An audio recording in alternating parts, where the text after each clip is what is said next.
I want to take us back.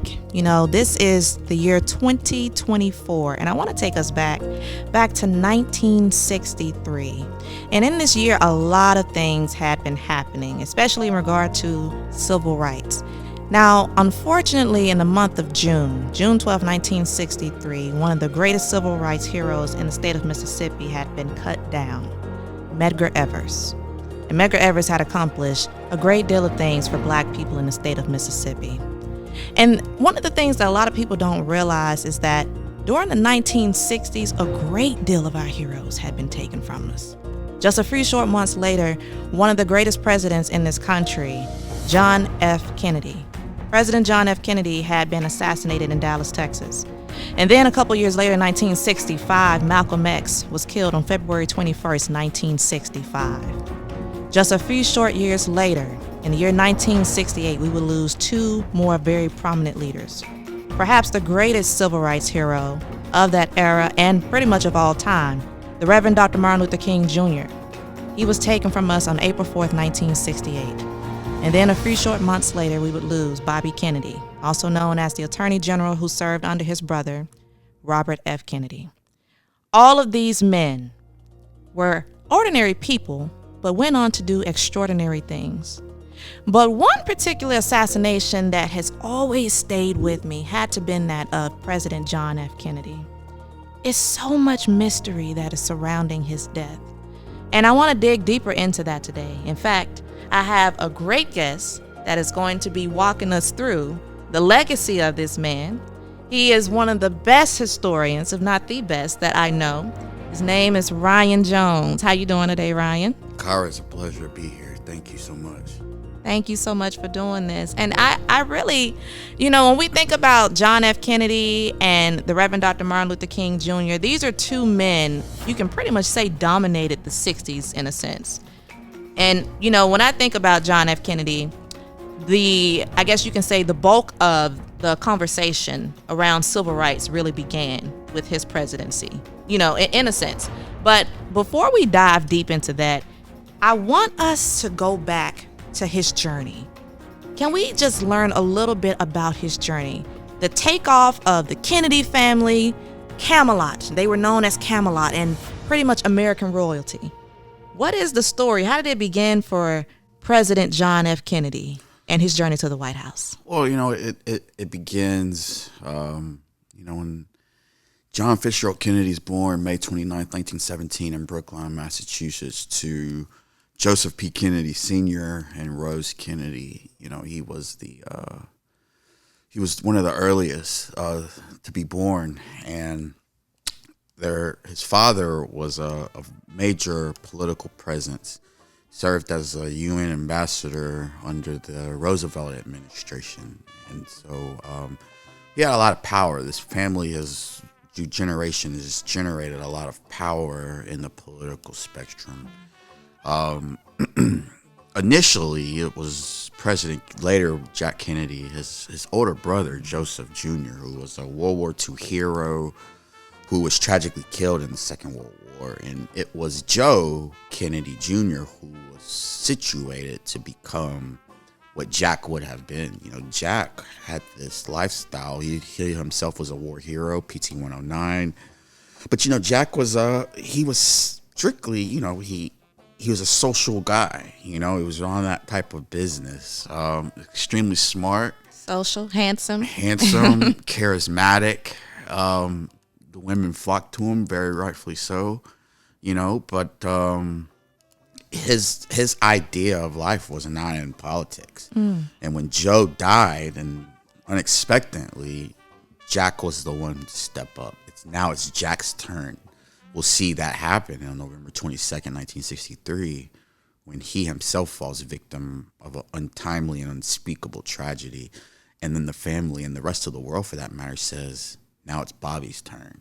When Bobby is slain in the early morning of June the 5th, 1968 in L.A., after his untimely death, it's Ted Kennedy, who is now taking over. And, of course, we have him until he succumbs to death in 2008. And so this family is based off of this.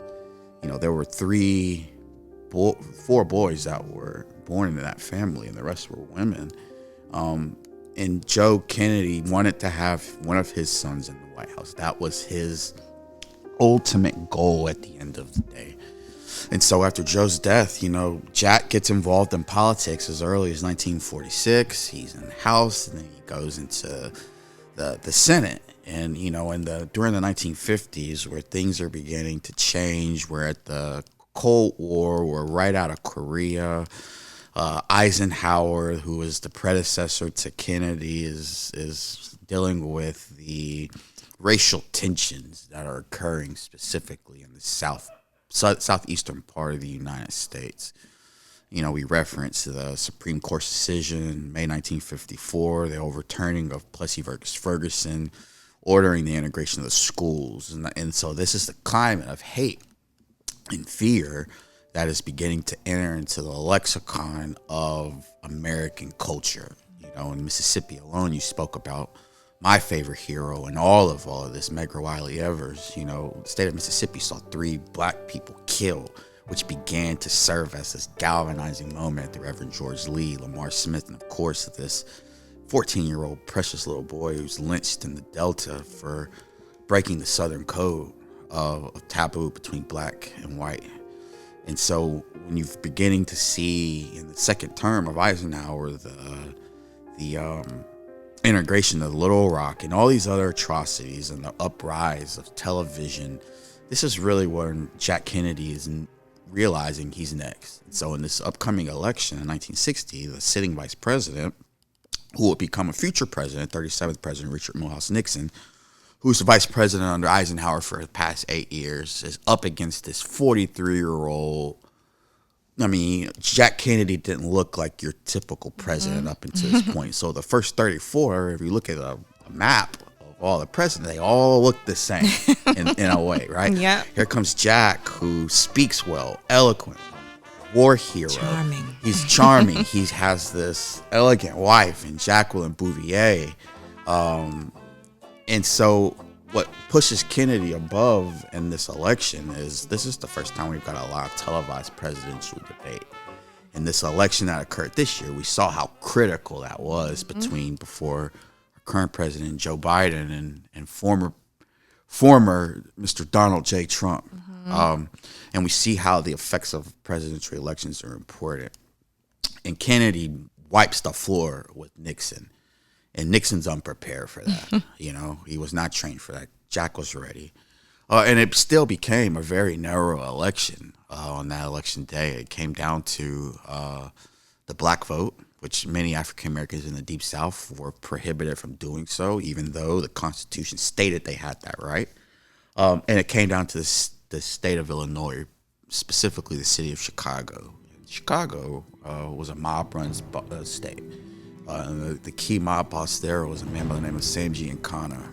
And we know that he made some calls to get Jack Kennedy into office. And we also know that a political strategy was to reach out to, what you talked about, who's probably the most well-known. I don't think that we are at liberty to say who is the greatest civil rights leader because we all have our own biases. I personally am very biased to Ella Baker. I don't think that the civil rights movement continues without her leadership and guidance, and how she was able to brainstorm creating the student movement and what we knew as the Student Nonviolent Coordinating Committee. And people like Bayard Rustin, the grassroots organizers like the Fannie Lou Hamers. So it's in a male-dominated world.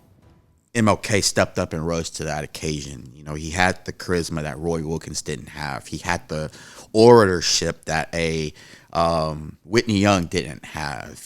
John Lewis is still young. He's on the come up. He's a disciple of King. Medgar Evers, you can't talk about the civil rights movement without talking about the movement in Mississippi. Exactly. Because because when you think about MLK and measure his success and reach, many of his campaigns took place state to the east in Alabama, Montgomery, Selma, and Birmingham, of course. But until you go into the places like Greenwood and Natchez and Vicksburg and Jackson and all these other areas where, Tuskegee Institute concluded Mississippi was the most segregated state in all of America, that kind of changes things. And it's not so shocking that you mentioned all 5 of these chronological assassinations that Evers is killed first in the middle of this. And so when Jack wins the election, he wins because they realize that Dr. King is in Reidsville, Georgia. He's on the chain gang, right?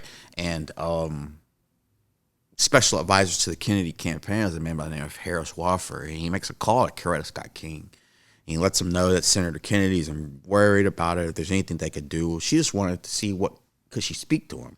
They go further than that. They have him released. And Daddy King, who has this incredible amount of influence, tells his following, I've got a sackload of ballots, and we're delivering them to the doorstep of John F. Kennedy. Kennedy wins the election. There's this new look, new decade, television, and then you've got this era, which is reflected in what we know as Camelot. So there's a lot of great deal of sense of optimism.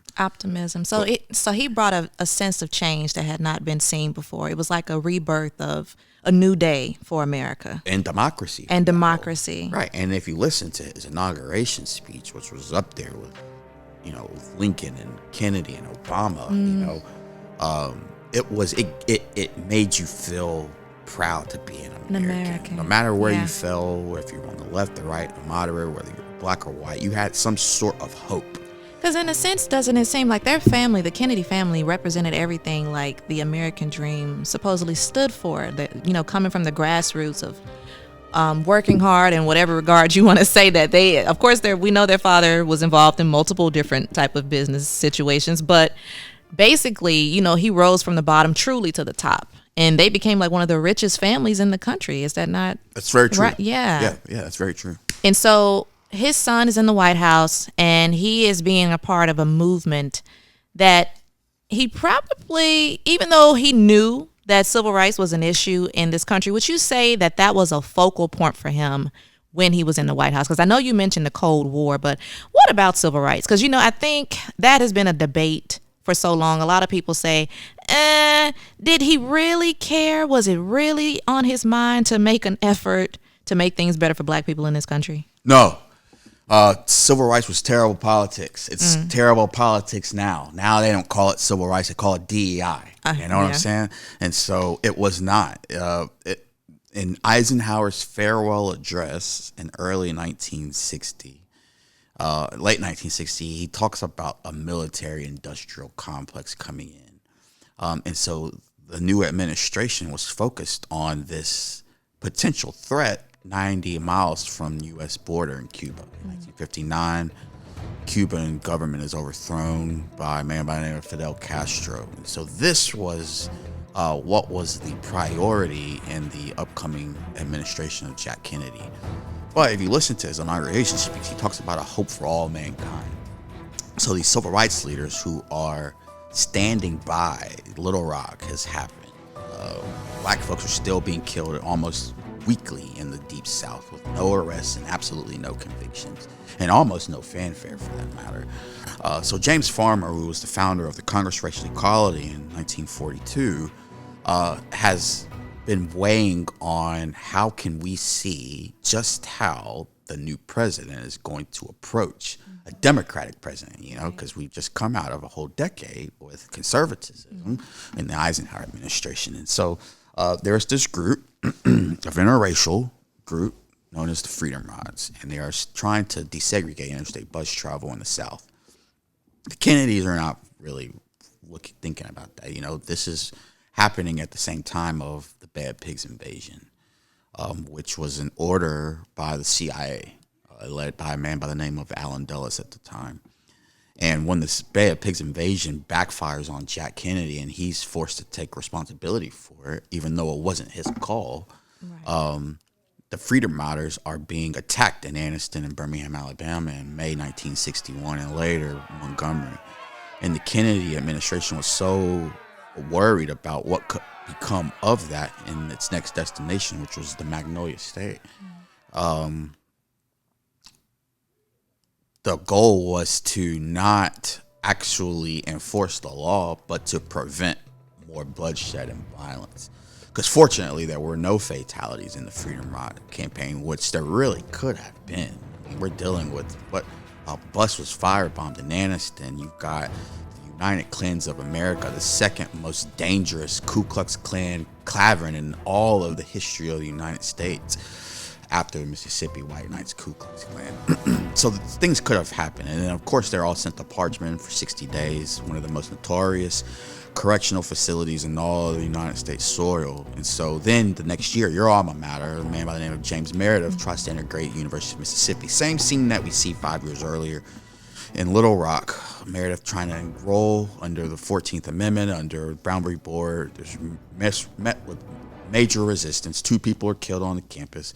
JFK enforces the federal law allowing Meredith to enroll. But then, after the lukewarm, if you should say, success in Albany, Georgia, they know that they've got to go to the Lion's Den. The Lion's Den was Birmingham, Alabama, 1963. Bull Connor's there. The UKA is there, United Klans of America. They just elected Governor George Wallace, who has shared his opinions on segregation in the United States. This is the climate that King and SCLC go into. And the goal was just to integrate downtown stores. But then Bull Connor, and the psychopath that he was, uses this excessive force on babies, 8-year-olds, 16-year-olds, who are just wanting to march on behalf of their parents. And we're exactly a century from Lincoln freeing the slaves. Well, supposedly. And this military document, the Emancipation Proclamation. And so, for them to ask, when I say them, white America asking black Americans to have a cooling off period. We've been cooling off for 250 years since we were brought to this country in slaves, in chains, in bondage, and sold against our will, forced to do manual labor for free, and still not given first-class citizenship rights. And so when these dogs and these water hoses plague every television screen on the entire planet, that was also in the Oval Office. And so what makes me feel that Kennedy is a hero, while he took his time in his first 2 years in his administration, this was still his first administration. Unlike Eisenhower, when Brown v. Board of Education occurs and Mamie Till sends Eisenhower a telegram urging for the investigation of the death of her son, he doesn't even respond because he doesn't have to, because he can't run again, And so Kennedy proposing this bill, one of the most important days in all of the civil rights movement, is Tuesday, June 11th, because that morning Governor Wallace is standing in the doorway of Foster Auditorium on the campus of the University of Alabama, preventing James Hood and Vivian Malone from integrating the school. On the same day, JFK goes on national TV and he proposes what I would call one of the greatest presidential speeches in all of mankind. This is up there with the Gettysburg Address. This is up there with Obama's acceptance speech in the Democratic National Convention. This is up there. And he talks about civil rights being a moral issue. And it proposes to Congress of a need for a civil rights bill to outlaw this system of what we know as Jim Crow. That doesn't happen under his pen because the president goes to Dallas, Texas in November 1963. So now, one of the key things, I don't think that many people realize, because when we talked about just a minute ago, with Medgar Evers being assassinated, that same night when he was given that speech, this is when Medgar Evers was pretty much pulling up in his driveway, right? Yeah. And this is when, unfortunately, he was taken from us. He was cut down by a man named Byron De La Beckwith. And, this happens in the driveway of his home. And this leaves a widow and 3 children. So on that night, when a man who is considered the most powerful man in the world at this time is given a speech about the very things that Medgar Evers had been fighting so hard for his people in Mississippi, that is the same night that he was taken from the people of Mississippi. I find that's pretty interesting when you think about that. It's like a call to attention in that moment that it's surreal to see in that moment that Medgar Evers, who was perhaps the most prolific leader at that time in Mississippi, fighting for civil rights and justice and equality, he was taken from us. And then the man that was trying to move the mantle on it, this all happened in the same moment. I guess that does something to me when you just sit and think about that for a moment, because after this happens, and a few months later, as John F. Kennedy is beginning his, I guess you can say, his campaign trail to boost a lot of the attention on him running again, as election is getting ready to come and rear its head around. And I think that a lot of people don't get that, John F. Kennedy during this time, things are a bit shaky in the White House for him. Because, his own cabinet, you talked about the whole thing with the Bay of Pigs and how pretty much he took responsibility for everything, even though it wasn't really his fault. But a couple of people that was sitting, on his cabinet in office, he actually decides to remove them. Is that not right? He decides to fire a couple people after certain things took place in office. Yeah, after the Bad Pigs, he fires Alan Dulles. Alan Dulles, and this is who is Alan Dulles? He's the director of the CIA. Director of the CIA, and if I'm not mistaken, we're going to get into this a little bit later. He plays a role in the investigation of the assassination of President John F. Kennedy, right? That's right. He sat on the Warren Commission. Yeah, we're gonna get into that a little bit later. But what I want to do now, so now we've made it to 1963, and in November of 1963, as preparations are in order, and he's getting ready to make his way to Dallas, Texas. Walk us through what happens the moment that he gets off of the plane. He's landed, and it is hundreds of people out there. People are going crazy. They're screaming. They are shouting. They're happy to see her. They're happy to see Miss Jackie Kennedy rocking that pink Chanel suit, and she looked beautiful too, y'all. And as they are approaching the crowd, and they are happy to see the President of the United States and the First Lady, unfortunately didn't know what was about to happen just a few short moments later. So walk us through that morning leading up. Yeah. Well, it's important to provide the context of why they were in Texas. Yes. In the first place. As you stated, they were on the campaign trail. The summer of 1963 was a pivotal one, turbulent. There was also some sadness. In the same time, just 2 weeks before Dr. King delivers his "I Have a Dream" speech at the Lincoln Memorial, the Kennedy family realizes they are pregnant again. This is hopefully their third child. Caroline was born in 1957, and John was born in November 1960. But she was pregnant again with a young boy named Patrick. And there's some complications in that pregnancy and the birth. And Patrick doesn't make it. He dies in a few hours. And this was a major turning point, not only in the Kennedy family, but, it really sets the stage for the closeness between the president and the first lady. Mrs. Kennedy is not seen publicly during this period, as rightfully so. In the state of Texas, in October, Dallas had a bad reputation. UN Ambassador Adlai Stevenson went to Dallas specifically and was heckled and even attacked while giving a lecture in Dallas. And he warned the president, who was proposed to go to the state the next month, don't go to Dallas. You can go to Austin, you can go to San Antonio, you can go to Houston, not go to Dallas. Don't go to Dallas. And the reason for going there was Texas was, as it's been for a while, a red state. And here's the question that I think about is the vice president of the United States at this time was one of the most, a huge presence in the Democratic Party, and Lyndon Baines Johnson, who is Johnson doesn't have the pull that he has when he is termed as the vice president, because Bobby Kennedy is the second most powerful man as Attorney General. Right. There was a rift in the Democratic Party in Texas. There was your liberal Democrat in Senator Ralph Yarborough, and then there was your conservative Democrat in John Connally, who was the governor, who would be sitting directly in front of the president in the motorcade. So when they depart the White House on Thursday, November the 21st, they fly and they go to Houston, and then they end up in Fort Worth that night, where they spend the night. The next day, they wake up at the Hotel Texas.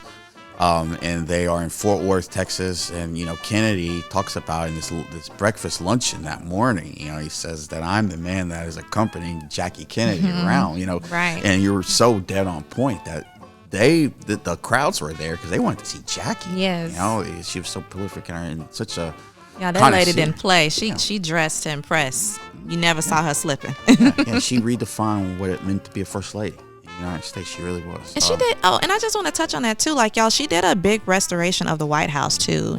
She said, like, when she got there, she was shocked to see the condition that the White House was in. So, y'all, she wasn't just sitting by looking pretty, wearing her pearls, and that wasn't like popular right at the time. Right. Change was in I guess in the history of any America, it's not popular to a lot of people. Yeah. So this was huge, and so they take the short flight from Fort Worth on Air Force One, and they arrive at Dallas Love Field at 11:40 a.m. approximately, and they're greeted by this crowd at the airport. People are shaking hands. This is really, given what Adlai Stevenson said a month earlier, this was gutsy to do that. Right.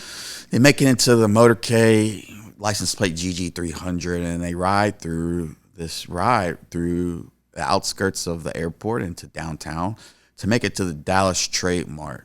And they take many streets. They go through Cedar Springs Market, eventually gets onto Main Street. The president is not in a bubble top as it had been. That morning it had rained in Dallas, and Kennedy wanted people to be able to feel that they were close to him. Secret Service was right behind. Normally there should have been a Secret Service agent behind the motorcade. There wasn't on this time. So the president's motorcade is making it right from Main Street onto Houston Street. And the president says to Nellie Connolly, who was the wife of Governor John B. Connolly, and he says, "Mr. President, you can't say that Dallas doesn't love you." And the president responded and says, "Yes, it seems so." At that exact moment, the car makes an abrupt left turn onto Elm Street, and to its right and behind it crosses the Texas School Book Depository. And we see a volley of shots ring out. And then in this 5.6 second utterance, there's chaos. And something is terribly wrong happening in the motorcade. People are taking cover. They're covering their children. And there's just a sense of complete, total panic. The motorcade speeds to the nearby hospital, which happened to be Parkland Hospital. And the first reports began to appear right at 12:30 p.m. Central Standard Time. They had been in the city of Dallas for 15 minutes approximately. The president is taken to Parkland with a very grave wound to the head, and he's operated on, and Jackie Kennedy's there, and the Secret Service is there. The vice president is whisked away in a room, in a somewhat of a closet room in the hospital. And people are now finding out that President Kennedy shots have been fired. We don't know what's happened to him. We don't know the severity of it. And then when a priest is called, that's when people kind of know what's going to happen. Yeah. And then, President Kennedy's pronounced dead at 1 p.m. Central Standard Time. The president's press secretary, Malcolm Kilduff, announces that. So then the people don't know what's going on. Did Castro do this? Did Nikita Khrushchev of Russia do this? Was this the right wing who denounced everything JFK stood for? Nobody knew, and at the time when the president arrives, the late president now arrives back on Air Force One. Lyndon Johnson is signed, takes oath of office on the plane. I know we're going to be really just diving into the assassination case and exactly the conspiracy surrounding that. But one thing that I think has stuck out to a lot of people is pretty eerie when you look at that photograph that was taken when LBJ was taking the oath of office, because standing right next to him is the former First Lady Jackie Kennedy, and she's standing there in her suit that she was wearing in the motorcade when her husband was assassinated. So the question really becomes, though, why why did this happen? You know, a lot of people have always wondered that. Why was Jackie Kennedy standing next to this man who's literally assuming the position that her husband was just in a few moments before he was taken? I think it speaks to her strength. Yeah. I think it spoke to this in the middle of this unspeakable tragedy. The transition of power was important, and a peaceful transition that we didn't know, the world did not know if this was, if you recall, what was the spark of World War I, right, was the assassination of Archduke Franz Ferdinand. Mm-hmm. When he's killed, we go into a war for the very first time in 1917. Mm-hmm. So given what had happened the previous October and the United States being on the brink of nuclear war with what the Cuban Missile Crisis became, we didn't know if this was an attempt, a coup to overthrow the United States government. So it was important for LBJ to take the oath of office before they left this town. And Jackie Kennedy, all she did was show in her grief, in her despair, her most traumatic moment, to be present for that. And I think that was one of the most noble things that a dignitary or head of state could have done. Like a sense of patriotic unity. Absolutely. So Absolutely. I mean, it definitely does speak to her strength. Y'all, like I said, this isn't the next day. This isn't the next week. This is just moments after her husband, John F. Kennedy, had been assassinated. And she was standing there. You can see this photograph. It is everywhere on the internet. You can see this photograph where she's standing there next to LBJ as he takes the oath of office. And, you know, so one of the things I really remember was just how emotional one of the most famous journalists at this time got when he was announcing that John F. Kennedy had been assassinated, and that's Walter Cronkite. Yeah. And, you know, he shared a sentiment that hundreds, thousands, millions of Americans, and as well as many people around the world, were feeling in that moment. So walk us through now. So the assassination has taken place, y'all. President John F. Kennedy is no more. Yeah. And so now here we are. People are wondering what is happening. Well, they have questions. Well, yeah, and the number one question is, who the hell would do this? Exactly. Who the hell could do this? Who could do this? Who could execute a commander-in-chief? This is the first presidential assassination since William McKinley in 1901. You know, yeah, people look at the presidency, and this is why it's so crazy, because people look at the presidency as bigger than life. Because, you know, the president of the United States is considered like the most powerful person in the world, right? Mm-hmm. The most powerful person in the world. Now, this is what I have to know. When we think about the assassination of JFK, the question does become, was it a conspiracy? Yeah. Well, you know, this investigation into this story takes place, you know, less than 90 seconds after, you know, Kennedy's not even at Parkland yet, and those that were there in Dealey Plaza were running to this picket fence where many eyewitnesses said that they saw gun smoke. Even some eyewitnesses said that they saw a puff of smoke and gun muzzle flash and all this other stuff. Some people feel like the shots were come from this 6th floor window in the Texas School Book Depository. The Dallas police were there. And this 24-year-old named Lee Harvey Oswald, who's an employee at the Texas School Book Depository, leaves and seeing all this commotion, so he says, and becomes the primary suspect in this case. Even before the Air Force One takes off from Dallas back to Washington, you know, people are wondering who could have done this, who had the means to do this, what are the facts. There was a great attempt to cover this up at the very beginning.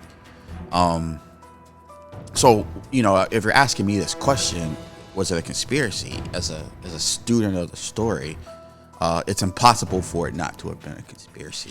Yeah, because there were polls taken. So, you know, around that time, majority of Americans did actually believe that Lee Harvey Oswald acted alone. Right. And then they took a more recent poll, and I think this is around the early 2000s, I think. 2013. And they asked, 50 years later. yeah, like, so that number drastically changed. Right. And majority of Americans believe no. Yeah. That there definitely was a conspiracy to JFK's assassination. So there are so many different stories out there that it's hard to even keep them straight. Yeah. You know, there are people that are saying that the CIA was involved, the FBI was involved. Lee Harvey Oswald did pull the trigger, but he definitely had help. There were, 3 other shooters, and one of the things that I do hear as well, some people even thought that the former vice president, LBJ, was involved in this. And they said, there wasn't a person they had seen at that time who wanted the White House more secretly, than LBJ. And so all of these different conspiracies, all these different investigations, that people have done on their own, a lot of people have done self-work to try to get to the bottom of the truth. But a very prominent person, who became a pretty big household name after a movie comes out in the early 1990s known as JFK, Attorney Jim Garrison of New Orleans. Yeah, district attorney, yeah. Yeah, so I hear a lot of people have different opinions about him. There are some people that will say that he was crazy. There were some people that will say that his, whole investigation was a farce. And then there are some people that would say that, no, this man wasn't in fact crazy. They just try to discredit him because he was close to the truth. Yeah. Which one is it? Well, again, it's based off of opinion. I thought that Jim Garrison is one of the heroes in all of the Kennedy assassination investigations because he was, and still is to this day, the only person who had the courage and the guts to bring a trial into the murder of John F. Kennedy. And why? That's preposterous that he's the one, because the Dallas police, who was in charge in the custody of Lee Harvey Oswald, the alleged assassin, and he's gunned down not even 48 hours after the president's been killed on national TV by Jack Ruby in their custody. 48 hours, y'all. 47 hours. Yeah. Lee Harvey Oswald was shot at 11:21 a.m. JFK was shot at 12:30 p.m. 2 days earlier. So right at about 47 and a half hours goes by. Alleged assassin. And that's another thing. That's another thing. Here's your alleged assassin. Now there will never be a trial. And so that's where the act of conspiracy really enters into the mindset of everyone. Yeah. Like, no one had seen something that bizarre before. Yes, it's like it starts peeling back so many layers, because even the man that killed him, right? Jack Ruby. Yeah, and then character. Yeah, so it just seems like the further you keep digging into this story, there is no doubt that there was a conspiracy.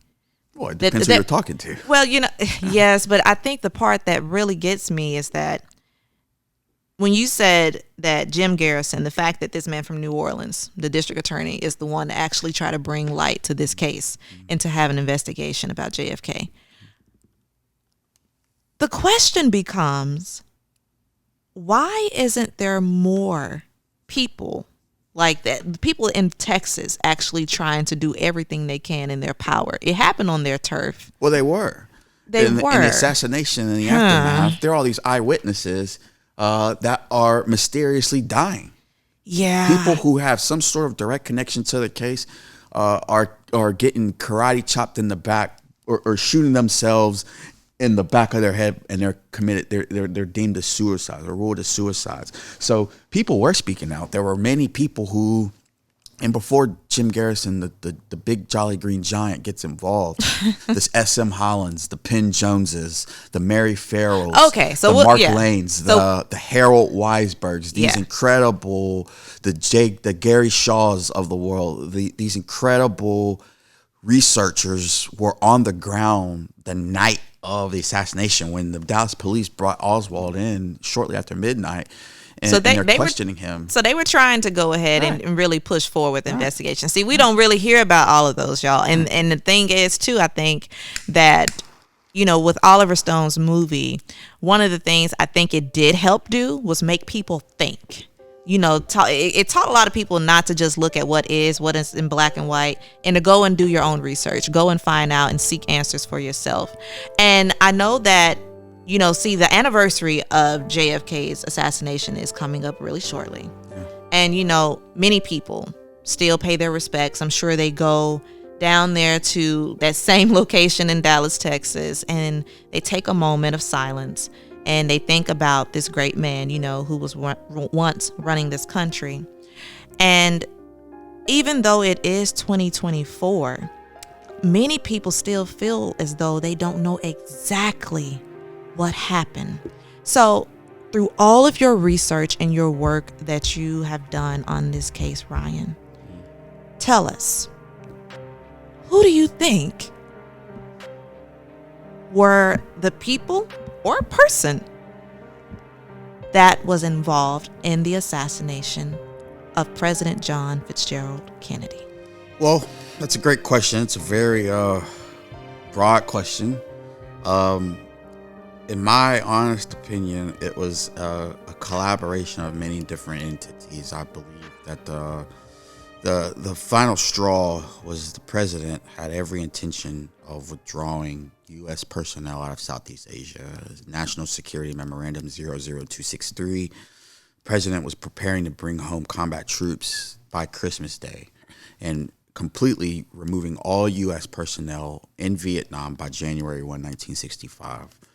The president is killed 11 days later on Friday, November 22nd, 1963. The day after his funeral, Tuesday, November the 26th, President Johnson, his first order as president is he reverses that National Security Memorandum 00273, which is a reevaluation of the first one, which is basically in the sense we're going to keep those troops and we're going to escalate and send an additional troops over. So you got the Vietnam War.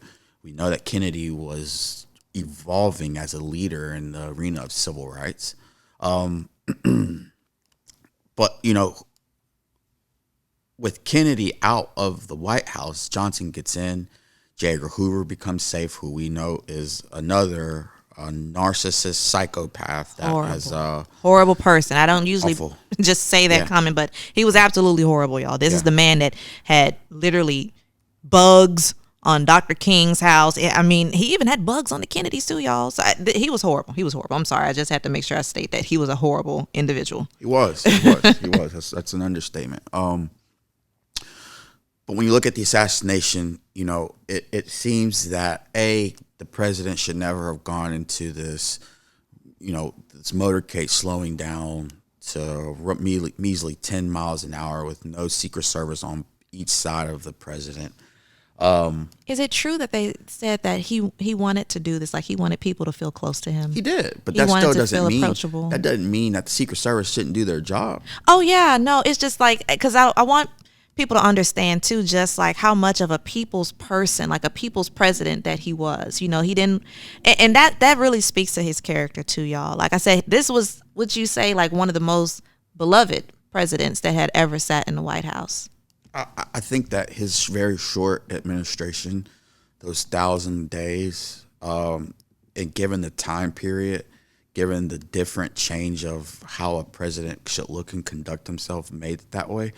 But, when you become a martyr, you are in a completely different realm. When we lose our leaders, our beloved celebrities, when you lose a Kennedy, a Martin Luther King, a Robert Kennedy, even more in contemporary time, when you look at a death of like a Tupac Shakur, these were people who changed and impacted lives further way out of what they were known for. Tupac is his impact reached further than his music. It reached to Black culture, Black population. He told the stories that so many others lived every single day. When you see the president, you see his smile, you see his wife, you see his kids, you see him playing with his children in the Oval Office. You see him playing football with his relatives. It humanized him. Yeah. And so his assassination is tragic and violent as it was, that changes a lot. And so then even the man that he chose as his vice president, Lyndon Baines Johnson, even that was a calculated decision, though, wasn't it? Like he personally he chose LBJ to be his vice president, didn't he? Well, look at like this, because he had to have known. I mean, you look at the heavyweights that he had to deal with, like Richard Russell of Georgia, like these veterans. He had to have known. And LBJ, let's just say he had a few more irons in the fire than JFK did in that regard, because LBJ knew these Southerners. He knew these, well, Democrats, aka Dixiecrats, in a sense. So, I guess I really feel like with JFK, I feel like it was a calculated decision. With LBJ, it was a smart move in a sense. Bobby Kennedy, who ran the campaign, did not want LBJ as vice president. They didn't like each other, did it? They hated each other. They despised everything. But why though? Why did they hate each other?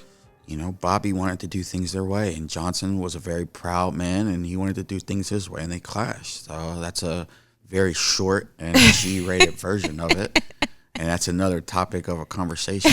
But JFK narrowly beat Johnson for the nomination. Yeah. Johnson thought he was going to win. He was the Nixon of the Democratic Party. I had to bring him up, y'all, because I want to ask this question, and please tell us.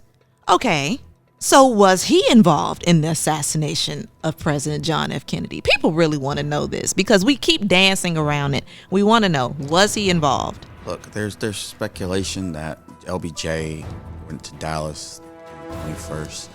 And he was supposedly at a dinner by a man named Clint Murchison. Clint Murchison was one of the wealthiest oil typhoon type people in the entire world. Same as a man by the name of H.L. Hunt, and another man by the name of D.H. Byrd. These were Southern staunch segregationists. These men with extremely racist views, extremely wealthy, very powerful, had way more pull than any president could ever have. And it's alleged that Johnson went into that and told one of a mistress of his, a woman by the name of Madeline Duncan, that those goddamn Kennedys will never embarrass me again. That's not a threat. That's a promise. Did that happen? We don't know. I mean, some people said it did. Some people said it doesn't. What I think is very strange was that the president should never have gone to Texas. Johnson should have only gone. Johnson was the Texas big guy politically, and the president should never have had to have gone at that point. Maybe in the election season following the year 1964. So it makes you kind of wonder, the vice president, who was the most powerless man on the planet, is the president, his boss, is gunned down in his territory. Right. That's perplexing to me. It's perplexing to me that Johnson establishes this so-called Warren Commission of the folks that were against everything Kennedy stood for. These were not men who admired the president at all. Not Allen Dulles, not Richard Russell, not Arlen Specter, not future President Gerald Ford. All of these people. Remember, yes, thank you for pointing that. Remember that, y'all. We just talked about how Allen Dulles was fired by JFK. So this is the man who was on the team of investigators to actually try to solve his assassination. Yeah. I don't know about y'all, but how many times have you been fired? Like, are you actually wanting to help out the person that just fired you from your job, took your livelihood from you? And or did Allen Dulles want to be on the commission to cover up any wrongdoing that the CIA could have done looking into the assassination plots against Fidel Castro? Don't forget, before who orchestrated the plot to kill Kennedy, there was an orchestrated plot and proposal to kill Castro, and a CIA and organized crime plot known as Operation Mongoose, which was to smuggle guns into Cuba and somehow poison Fidel Castro. Somehow they turn from Castro and go to Kennedy, right? You got to keep in mind that who were Kennedy's enemies? So you look at the CIA, obviously. Kennedy made it very clear he was going to disintegrate the CIA into a million pieces. He does so after the Bad Pigs. You've got the nuclear war on the brink with Cuba and USSR and Nikita Khrushchev. Was it him? Was it the right-wing typhoons who were losing money by JFK signing the nuclear test ban treaty, which was going to remove billions of dollars a year, and then with removing U.S. personnel out of the what will become the Vietnam War, MLK himself says this country is sending billions and billions of dollars to a war in which we don't know why we're there, and when people in the United States, take Memphis, Tennessee, sanitation workers are making $1.04 an hour and are still qualifying for government assistance. Wow. And so there's this strange coincidence or common denominator in which JFK, Martin Luther King, Robert Kennedy, all three of these charismatic leaders who want peace, justice, and equality oppose a war, and they all are killed by gunshot wounds to the face. And I was going to bring it up. I'm so happy you did. 60 years later, we are sitting here now scratching our heads. Who the hell could have done this in this magnitude? I'm so happy that you brought that up, because that is one of the key things I think that links all three of those men. When we talk about the Vietnam War, one of the last letters, y'all, if you didn't know, Beyond Vietnam, that Dr. King had written, and when he said that, how is it? How is it that we can send all this money over and we can't even feed our people right here at home? And when you look at Dr. King, when he speaks about Vietnam, is that when he kind of starts making a few enemies himself? When he starts speaking out against Vietnam? King gets enemies on December 5th, 1955, when he talks about, we're going to continue this movement in Montgomery. We're going to rally around this sister named Rosa Parks and the other black women who were arrested or not treated as human beings on city transportation. King, it only gets worse. When we look at King's activism and how he himself evolves as a leader, as a minister, as this messiah, the more popular and successful he gets, the more the forces begin to come in on him. And he gives that speech. Day after, they call him the most dangerous man in America. When he wins the Nobel Peace Prize, which we are approaching its 60th anniversary on December the 10th, at the age of 35, in Oslo, Norway, he is called by J. Edgar Hoover the most notorious liar in the United States. And after the voting rights bill, just 4 days after, the Watts riots, occur in L.A., and King begins to see this rise and picking up off of the more militant approach that a Malcolm brought into the lives and the mindset of black Americans, where you can hold your head up high. We don't need help from the federal government. We'll elect our own representatives, to show that you can embrace being black and not need someone white to vouch for you to make you feel important. That's extremely important time. Yeah. Next year, that's when Stokely, in the presence of MLK and Greenwood, calls out for black power. That's when you have later that year the Black Panther Party talk about the 10-point program about we're going to police our own communities, and you're looking at the hypocrisy of how America principles were done. You think about the topics of like gun control now. When the Panthers march into the Sacramento in the Capitol building with armed, that's the one time that people decide to make gun control laws. When black men have them. We see in 1918, when the end of the World War I is done, black men are coming back home in their army regalia, and then the summer of 1919, you see a mass lynchings that occur in these communities. And so when you see the fact of black men armed and know the law, that's a threat. So that's when groups like the COINTELPRO counterintelligence program are formed. This is all, of course, after Kennedy's death, but you're beginning to see the shift of evolvement. People just wanted then King to just go to his pulpit and talk about the Lord in his pulpit at Ebenezer with his father. But him speaking out against the war in contemporary matters, this would be like a Colin Kaepernick kneeling during the national anthem, or calling for Black Lives Matter. And when people tell athletes, shut up and dribble, this is telling King, shut up and preach. Don't talk about these types of affairs. You know what I'm saying? Because when you just the legacy that he left, he and Kennedy, when you think about, these are two men who had to have been two of the most disliked men in different groups in different ways of their time.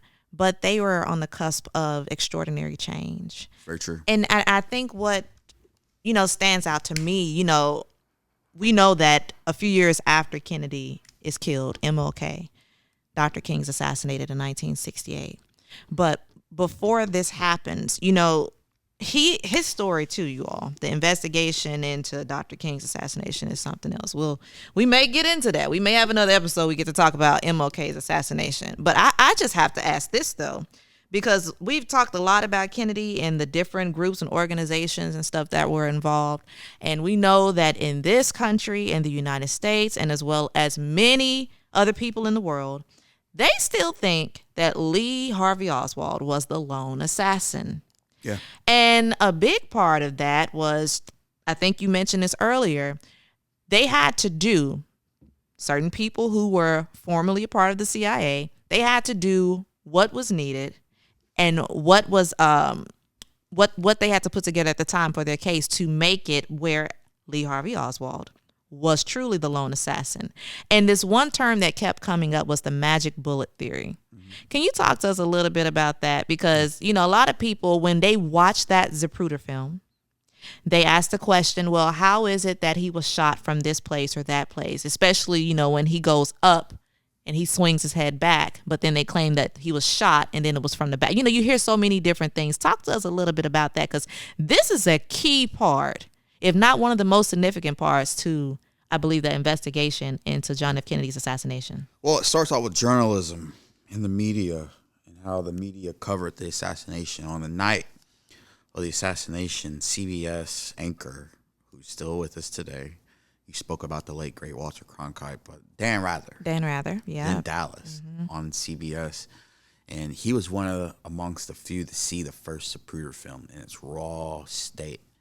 And he saw what the rest of us saw, especially in frame 313, and the president's head goes violently back and to the left.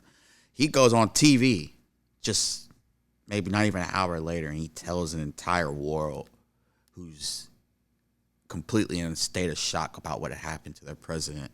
And he says that the president's head goes forward, not back. Right. So that's not the police. That's not the FBI. That's not the Warren Commission. That's a journalist. Right.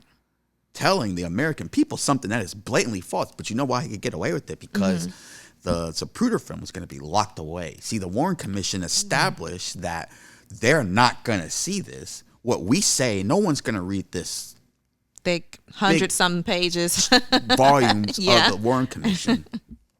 But that changes in 1975 when Dick Gregory, a true hero, and one of my closest friends and mentors, Robert Grodin, show on the Goodnight America show with Geraldo Rivera, the Zapruder film, and people for the first time, if they were awake that night, and they saw that, and they saw the president roll around on Elm Street, and he's shot, and he's clenching his throat, and then you can see he goes to this way and goes back into the left, which Kevin Costner makes. So you know that's what back. You remember about Oliver Stone's film. You know? Back into the left, right?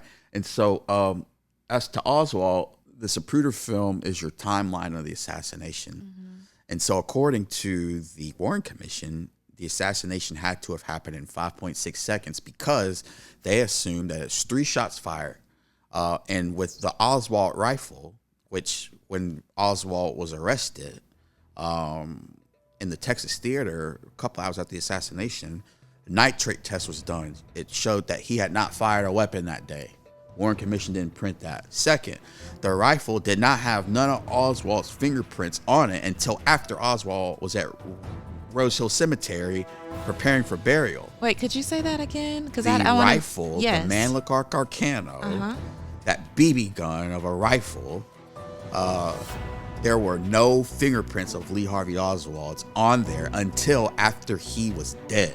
All right? Warren Commission doesn't print on that. Yeah. All right? And so when you have the timeline of the assassination, it takes with a bolt action rifle a minimum of 2.3 seconds to load, aim, and fire. Yeah. That's without precision aiming. Right. And keep in mind that Oswald is firing at this car going away from him. not coming towards him. And this is what I say to everyone thinking about if Oswald could have done the assassination. If I'm Oswald, if I'm an assassin in the 6th floor building of the depository, I'm going to shoot the president when he's coming towards me on Houston Street. Right. He doesn't have that shot. The president's motorcade is on Houston Street for a good 4 to 6 seconds. Yeah. So if you just need one shot, you have Kennedy right here. He doesn't do that. He waits until he turns onto Elm. But now it puts the president in a triangular crossfire, which is a turkey shoot, an elimination, an execution. And so when you look at, here's the second part, which what I would conceive is, I don't know if Oswald fired a shot or any shot. Yeah. What I do know is that when Kennedy's body arrives at Parkland Hospital, the Dallas doctors don't see damage to the front of the president's head, which it would have been there if a shot came from the depository. They see this part of the president's head, the occipital parietal area, is gone, blasted out, which is consistent with a shot from the right front. The president's motorcade has a bullet hole wound in the front windshield, which is consistent from another shot from the front. It was completely taken apart and never seen again. So, I mean, it seems like, because just listening to you describe about the shots and where they had to have come from, especially looking at the coroner's report and all of that, it is pretty clear that there was a cover up here, because it seems as if they were trying too hard to make their own theory work in this case, because it borders down to this. There had to have been people in these organizations involved because of the mere fact that it's like they pretty much steered away from clear evidence that was right there. And a lot of people don't like to look at that part. They like to just look and say, well, you know, there was an investigation. They did their part. And I believe that Lee Harvey Oswald was the lone assassin of, JFK. But then for those who do think that there is a conspiracy, they don't know how deep that it actually runs. Because if you have government agencies like the CIA and the FBI, actually working together to keep this evidence hidden from the public for that long, and then when it actually comes out, there's still nothing done about it. See, that's the part I think that makes a lot of people tick, especially me. And then too, a question that, really sits in my mind, and I remember someone else asking me this the other day. The Kennedy family had so much power, in a sense, and of course a lot of money, plenty of wealth. And Bobby Kennedy himself at this time still is Attorney General, right? He's still the Attorney General. Why didn't he do more in running or trying to get an investigation going into his brother's death? I think he was a brother first and Attorney General second. And I think that Bobby went through a very rough time grieving his brother. And I think that, I can't speak for the late, great Robert Kennedy. What I do think is that he knew that he specifically made his brother have a lot of enemies. Yeah, I was about to ask you about that. Robert Kennedy went and, really attacked organized crime, the mob, the mafia. Folks like Carlos Marcello, Sam Giancana, Chicago, Johnny Rosselli, Santos Traficante. These aren't. These are heavy hitters in the mob. These are mob bosses. Yeah. On the same level of the Hoffas, the John Gottis.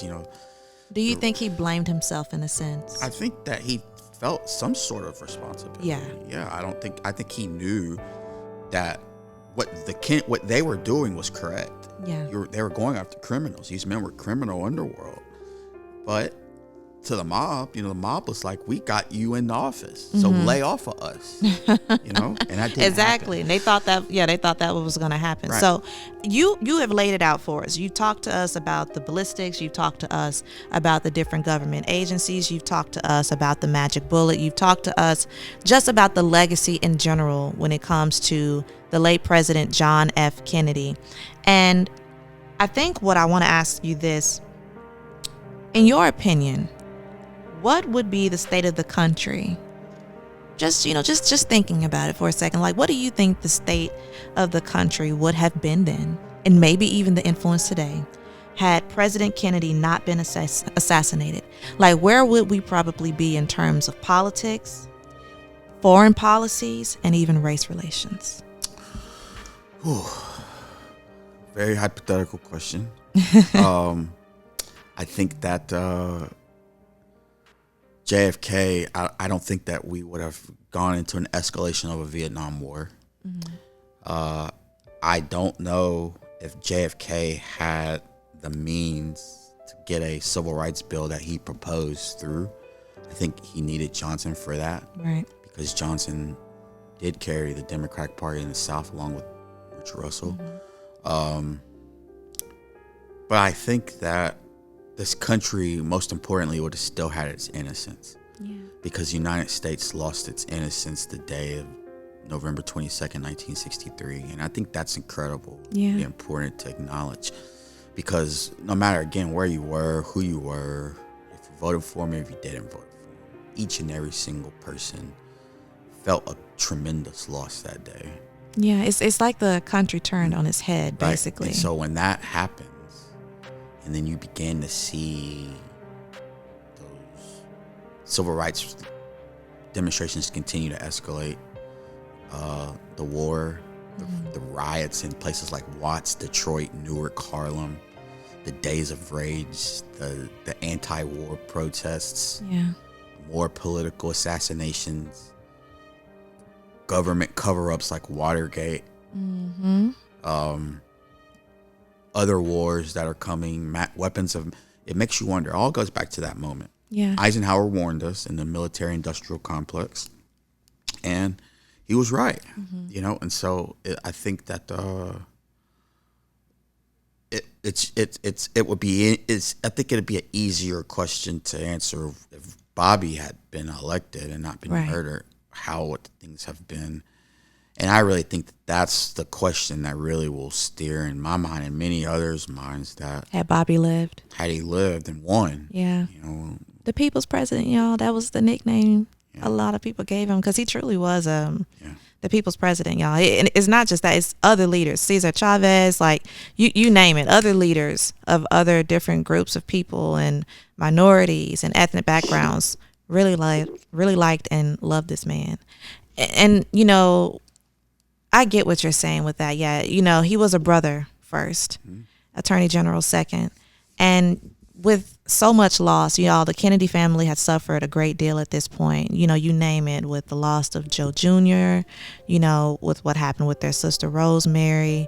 It's just so many different tragedies that had happened. Yeah, Kathleen. Oh my gosh. The plane crash, y'all. Like this there are a few Kennedys that lost their lives in a plane crash, including his own son, little John, and, to see now with Caroline Kennedy, she is the last standing of that family. Her mom is gone, her dad is gone, and her brother is gone. And so she's still living to this day.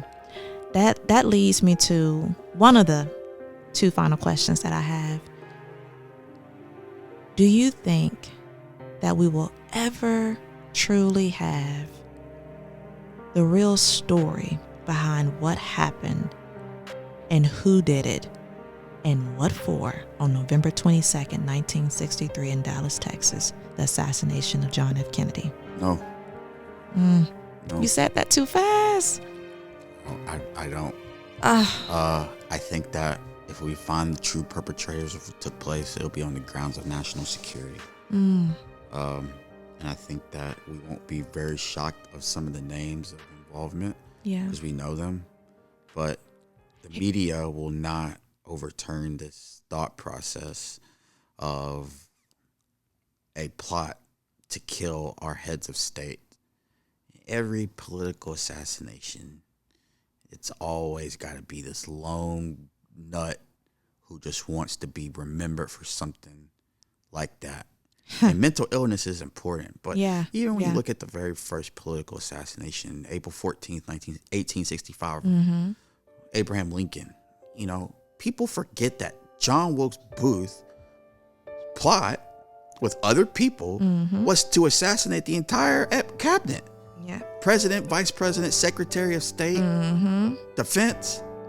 But they only talk about Booth. Yeah. You know, when you look at the assassination of Kennedy, people talk about Oswald, but they don't talk about Ruby silencing Oswald. They don't talk about Hoover's vendetta against the Kennedy brother. It's J. Edgar Hoover who breaks the news to Bobby that your brother's been shot. And he took a great deal of pride saying that. You know, and so CIA, industrial complex, the organized crime folks, conspiracy, the term, is such a taboo word, which is why are we still there at this point?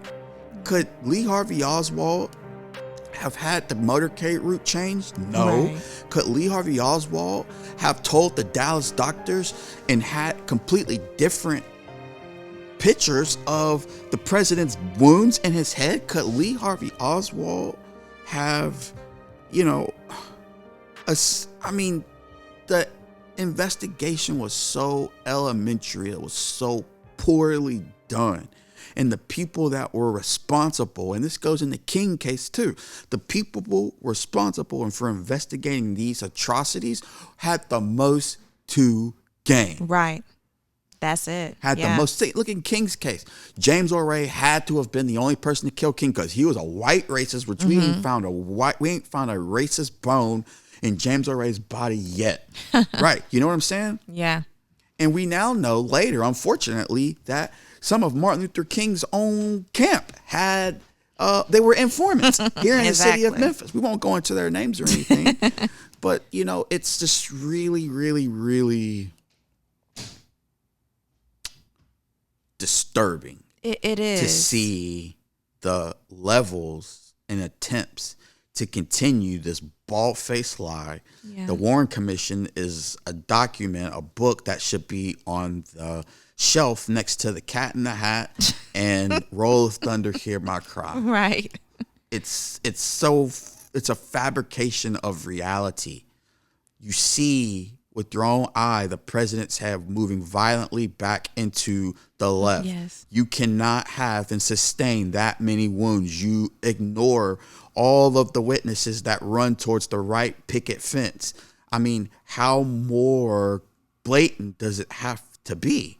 And so when you are a citizen, you pay taxes like everybody else, right, and you elect people you think have your best interest, and then they are taken out because they think of a political reason, because you're black, or because I just wanted to make a name for myself, doesn't add up.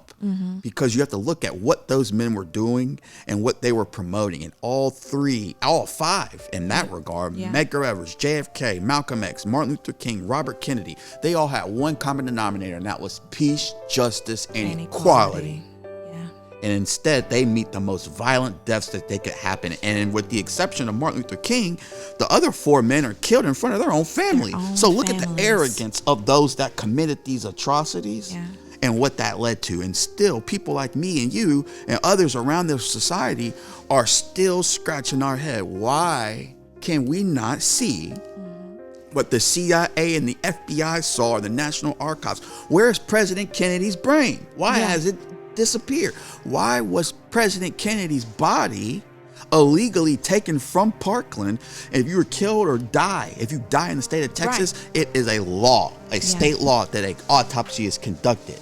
They took the president's body away, and it goes to Bethesda, and then the doctors in Bethesda don't see what the doctors in Dallas see. And so when the doctors in Dallas see these so-called autopsy photographs taken by Bethesda, that's not what we saw. So that means what the hell happened on Air Force One between that 3.5-hour flight from Dallas Love Field to Maxwell, to the Air Force Base in Bethesda, Maryland? I mean, well, see, that's the thing. You know, with everything that you just said, it is clear as day. So much more information has come out as people continue to do their own research as well, as you pointed out. So why has there not been anyone else? I know we talked about Jim Garrison and Clay Shaw and that whole case, but why has there not been someone to say today, hey, look, listen, You know, here is the evidence clear as day. I can walk you all through this. This is what the coroner's report say, but this is what actually happened. You know, all of the things that we have to back up what the truth is, you know, like looking at the facts. Why hasn't someone else stepped up and say, I'm ready to take on the mantle of presenting information to show that there were other people involved, and some, I'm sure, are still living. They have done it. I don't know about that. You don't think so? No, I don't think that there's be anyone that you can properly prosecute and bring them to justice. Like the state of Mississippi. I don't know. See, we want everybody though, even the youngins that was involved that didn't even know any better. The state of Mississippi had an opportunity to bring Carolyn Bryant to trial after the reopening of the case in 2004. Oh, that ticks. And they didn't do it. Yeah. They didn't do it. So if they didn't do it for that, they're not going to do it for this. And I think that the people involved, they're all dead. Now, if that would overturn the assumption that Kennedy was killed, the default theory is Lee Harvey Oswald did. Yeah, that could be changed. But I would say and counter that there are many researchers, mentors, scholars, historians, educators, just people who have regular day jobs in this story. Yeah. It's such an obsession to them, and they've written book after book after book after documentary after podcast, and they're saying the same thing that we're talking about today. But when your government doesn't want to go by that, what's the point? It's almost as if you know, a lot of people may like this country, in a sense, not only betrayed that family, but they owe them an apology. You know, like they didn't get the I'm sorry, because they definitely deserve one, especially with everything that not only they went through with John F. Kennedy, but with, you know, their brother. And see, that's another conversation for another time, because I still don't think that Sirhan was, you know, like with that whole situation with Bobby Kennedy. But it's sad to see that even now in 2024, you know, there are still some people who would love to not see the truth fully come out. No, they don't. They don't want to see it. And again, it's the privilege and entitlement and the arrogance of so many who live under this climate of hate that Malcolm talked about. And, you know, when Malcolm got a bad rap, and they said when asked about the assassination of President Kennedy, he's like, President Kennedy was not killed because some lone fanatic. He was killed because America accepts a climate of hate. Yeah. And he said, and when you have that type of climate of hate, the chickens will come home to roost. And so that was not an indictment that Kennedy deserved his fate. He was saying that the United States lived in a climate of hate that not only took the president out, it took him out less than 2 years later too. Yeah. By his own people. Exactly. His own people. Now his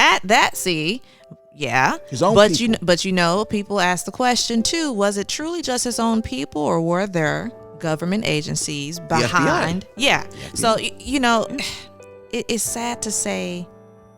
What I'm saying is a black man shot Malcolm X. Yes. No, most definitely. Yeah. A black man shot Malcolm X, and the FBI was right-handed behind, orchestrating it and right behind it. And covered it up. And even though with recent documentaries and things that have come out, you know, that is, I guess in a sense, trying to correct the narrative behind that. They exonerated 2 of the men. Well, do you think still that everyone that was involved, and the reason that I say that is a lot of people don't just want the shooters. You see what I mean? Like, a lot of people don't just want the person that pulled the trigger.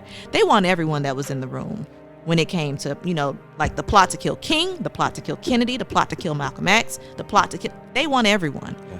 So I guess that's just a dream. That's a day that we may never see, where every person, every entity involved would actually be brought to justice. I wish I was optimistic, but I'm not. Well, I do want to ask you this, because you have given us such a depth of knowledge here, and you have been on this road. How long would you say? Oh, November 1993. So I was 8 years old when I started this. All of this, like, it's diving deep into the histories, uncovering information about all these great historical figures, their lives, their personal lives, the things, the changes that they have made, the work that they have done, and the legacies they left behind. What is it that we can do, and every person out there, what is one thing you think that they should do if they want to continue to uncover the truth and correct the narrative? What is it that they should do? Be unbiased. Read the class and read the trash. Read a book. Use primary sources. Read the files. Subpoena the files. And read them again. And to allow yourself to be vulnerable in having what your preconceived notions were. Don't leave any stone unturned.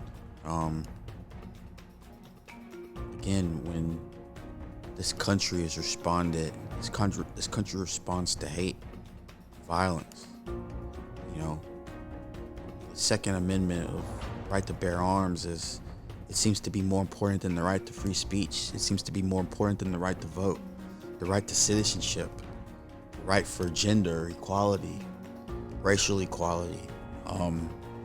This climate was, 4 years ago, the president wins the election, there was an insurrection on the state capitol. Right. Think about it. In 2020, you think something like that happens in Reconstruction. Yeah. Because it did. Exactly. Wilmington, 1898, And get away with it, y'all. Get away with it.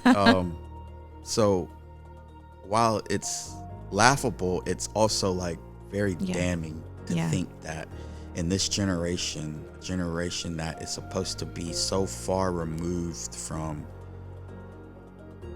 there's this theory of make America great again. Mm-hmm. The hell was America great? And I asked the question, who the hell was it great for? And when you explain, and then when you tell me what made America so great, I'll give you a rebuttal that you're not gonna want to hear.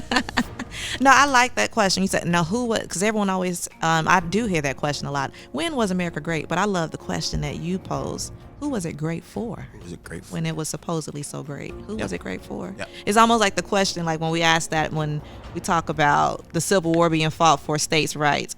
States' rights to do what? Exactly. Yeah. And so with that, when you said what can people do, it's also do your research. Yeah. Do your due diligence, and don't let those purveyor of violence, hate, fear, and disinformation control your narrative. Because for so long, a case that's very near and dear to both of us, Emmett Till was not afraid. Yeah. And these men said, what else could we do? Well, that didn't happen because you were a journalist, William Faber Huey, took that lie, and it continued for a half of a century until real people like the Keith Beauchamps of the world come in and say, that's not what happened. Yeah. You know what I'm saying? And so that was a heartbreaking moment in realizing that the fact that woman, I'll just say that woman, just her name alone sends a chill up my spine, because the fact that she was never brought up on any perjury charges or anything, even after, and that's something that people can't get, the omission. The fact that she admitted that she lied. Well, they had a warrant out for her arrest and they didn't even serve her. And even with, this whole thing about the grand jury. Let me have a warrant out for my arrest, not for like kidnapping or murder. Let me have a warrant out for arrest if I had a child for child support. Yeah. Or if I failed to show up for court for a ticket. Yeah. They're going to come arrest my ass. Yeah. But kidnapping and murder of a boy? Of a young 14-year-old So that's just tell you again. When was America great? And who for? Because Mamie Till, Wheeler Parker, all these other important people who were connected to him didn't receive justice. Mr. Simeon Wright. Simeon Wright, rest his soul. All these people didn't receive justice. The family of the Kennedy and the American people still have not received justice, because I will never be satisfied with this fictitious theory that a 24-year-old, at best, medium marksman can fire in precision of 3 shots in 5.6 seconds at a moving target and create the wounds that they said it created. This single bullet, the magic bullet that you were speaking about, going through the president's back, out his chest, into Gunberger Connolly, twisting and zigzagging and around, causing up to 10 wounds, and then the bullet come out in pristine condition. Just sounds crazy. What did the... So anyway. It just sounds insane. Yeah. So to sell that lemon to the American public, I think is one of the greatest disservices in the history of our nation. People lost the trust in their chief of staff, the government. But even when we talk about Kennedy, when you just look at footage, y'all go and look at footage. Go on YouTube, look at all the different footage from that time, the early '60s and stuff. It like you said, there was a sense of innocence and a sense of pride, but people seemed more. People always say that Americans seem so patriotic. You can really say that at that time. There was a patriotism that was there, and you felt it from all sides. I mean, you had even black men, yes, we've all heard about the draft and everything, the drafting of black men and having to go to war, but there were some men who willingly went and wanted to fight for their country. But they couldn't come back home and register to vote. Yeah. And now, so let me say this about that.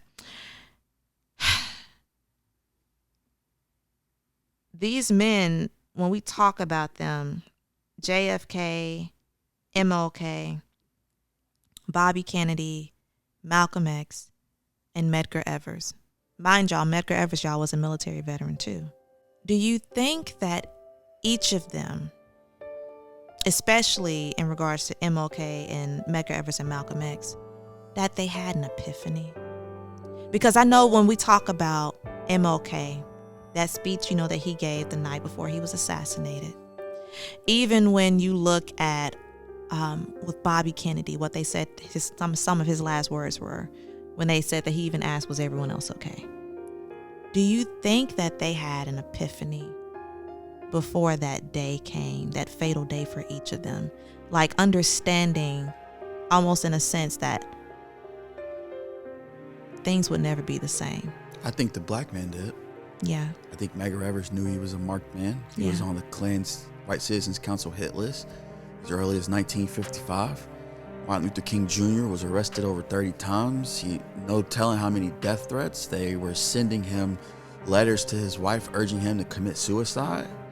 Malcolm X knew that his home was firebombed the week before he was killed with his babies inside. So yeah, I think they knew. They knew. Yeah. Your days are numbered. The Kennedy brothers, I think that they had the protection that King, Malcolm, and Medgar didn't have. Right. They had the protection that they didn't have. And that was just, not to say that they're better or valued more. It was the times. The times. I just keep thinking about just how different the country would probably be today, the progress, instead of regressing, because it seems like, and especially in the last 8 years, we've done so much regressing as a people. And I feel like it's so sad to see so much of the work undone by our ancestors. The fact that we exist and can sit in certain spaces, to be in certain rooms, is because we didn't have to fight the same fight that they did. Mm-hmm. And this is our ancestors who were willingly fighting during the era and time of John F. Kennedy's presidency, before his presidency, and even after his presidency. Yeah. And the truth, y'all, hopefully just one day, I'm gonna remain just a little bit optimistic for you, Ryan. I'm just gonna remain a little bit optimistic. Hopefully one day the full truth will come out. Just maybe America will give the Kennedys an apology. Just maybe everything will come to the forefront about what actually happened on that fateful day, November 22nd, 1960. The president was a hero. He was him and Martin Luther King. As a child, they were my heroes, along with Michael Jackson. But I wanted to be just like all of them. I wanted to look like them, talk like them, study like them, study how they talk, their mannerisms. Mm-hmm. And to have that kind of influence on a 7-8-year-old impressionable black kid, when I wake up and go do my job every day, there's not a moment that their legacies, their sacrifice, their courage, their strength doesn't resonate with me some way internally. So it's fit in your DNA. And so the time is always right to do the right thing. Never a time the wrong thing. And there's no statute of limitation to murder. But the truth will always set you free. And I firmly believe. I do too. And the prayer is that this country can one day finally tell the truth. You still not optimistic about that, are you? Hell no. Well, I hope that each of you have taken something from this, because this is just the beginning. We have to uncover the truth and dive deep into each of these great leaders of the time, because not only are their legacies living through us, and we are living proof of that, but especially going out to the legacy of that of Malcolm X, who is perhaps one of my favorite civil rights leaders, Medgar Evers, and the Reverend Dr. Martin Luther King Jr. The Gen Zers say it all the time, and I'm going to snag on their one of their favorite quotes that they say all the time now: we are living our ancestors' dreams. And so I hope that this will be the beginning of uncovering the truth, not just of JFK, but so many other great other leaders who were cut down before they truly, in a sense, had a chance to live. Thank you so much, Ryan, for being here. Thank you, Kyra. Always a pleasure. Absolutely. Y'all be safe and go do your research now.